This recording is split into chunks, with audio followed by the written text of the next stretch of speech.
Good morning and welcome to BBC News. Today we will be tuning into a live, heated debate between scientists Sandy Beliveau, all the way from Paris, France, and between Mrs. D. Blonde, who is a worker at the GMO nursery. Let's have a look at how the debate goes. Hi guys, it's me, Miss D Blonde, and I'm here to talk to you about the benefits of genetically modified foods. Let me start off saying that evolution is the reason we are here right now. The chimpanzees are our closest relatives, and our older ancestors didn't look like we do right now. But through mixed breeding over a long period of time, humans have emerged. If we can evolve like that, then crossbreeding can lead to other new plants and organisms, and they may not cause much harm either. The process of making genetically modified foods is a replica of evolution being taken into the hands of humans.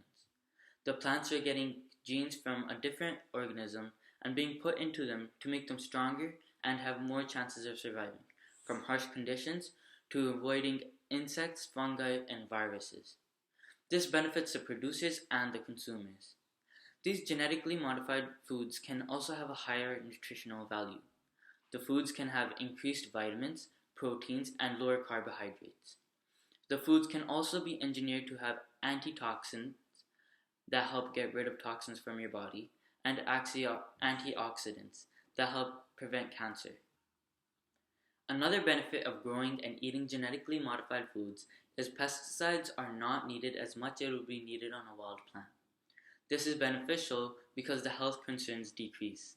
Almost 220,000 deaths occur because of pesticides alone, and 3 million cases are reported each year of pesticide poisoning. There are also long-term effects that these pesticides have. These chemicals mostly affect the nervous system and can cause memory loss, reduced speed of response, reduced motor skills, and the loss of coordination. Lower amounts of contact to pesticides can also result to damage to the respiratory and reproductive system, causing signs of asthma and infertility. People do ask us, why not just grow organic food? The reason is you have to put too much work in to get such a small yield. The other reason is plants can carry viruses that can also be transferred to humans after they consume either the fruit or vegetable. That is why genetically modified foods are better to be consumed than plants that are being treated by pesticides. Overall, I would like to end this off by saying that GM foods are the better choice for a person to consume. Thank you. Hi, this is Dr. Dalgo, and those are some good points made by Ms. D. Blonde. But there are still many negative effects that these GMO foods have on our bodies and the environment. First of all, food allergies increase because of GM foods.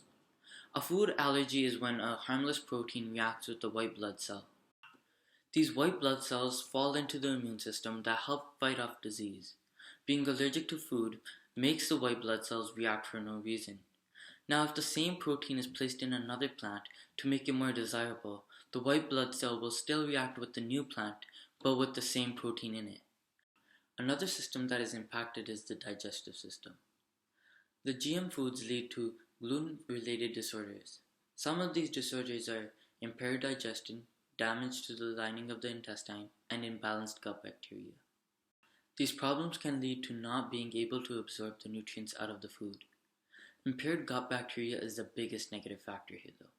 Having an imbalance of gut bacteria can lead to chronic fatigue, diarrhea, premature aging, infertility, and many more serious symptoms.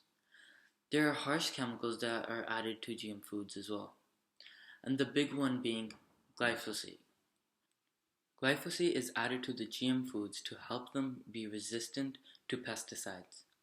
This is more efficient and cheaper for the farmers to use, but it has a handful of negative side effects. This chemical has the potential of being an endocrine disruptor, meaning it can disrupt the hormone system. This chemical interferes with the estrogen in your body and creates a higher chance of getting breast cancer. It decreases the estrogenic activity, in other words, making it weaker. When additional estrogen was added with the glyphosate, there was a great risk of developing breast cancer. Glyphosate also restricts the CYP enzymes from doing their job. The CYP makes enzymes that help the formation and breakdown of the molecules of cells. These enzymes help detoxify chemicals found in pesticides, drugs, carcinogens, and other chemicals that are foreign to the body. When these chemicals are now filtered out and the glyphosate has entered the body, the person has a drop in amino acid tryptophan. The drop prevents the necessary signals being sent to the neurotransmitter serotonin. This leads to Alzheimer's disease, depression, and weight gain. Genetically modified foods can also impact our body's toxic levels. Fruits and veggies naturally have some toxins in them, but not enough to cause any health issues. But this scenario isn't true with genetically modified foods. When DNA is being extracted or transferred into the recipient organism, the DNA can get damaged. If this occurs, it can lead to higher amounts of toxins in the plant, which can be dangerous to humans and any other animal that consumes it.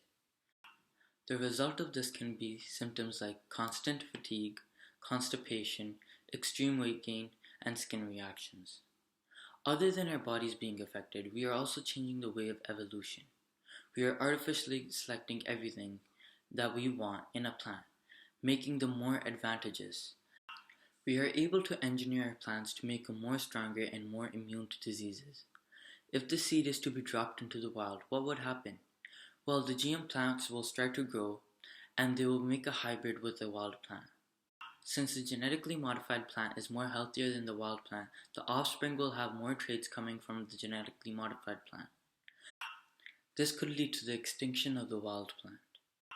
Also, making these genetically modified foods, we are decreasing the diversity of plants.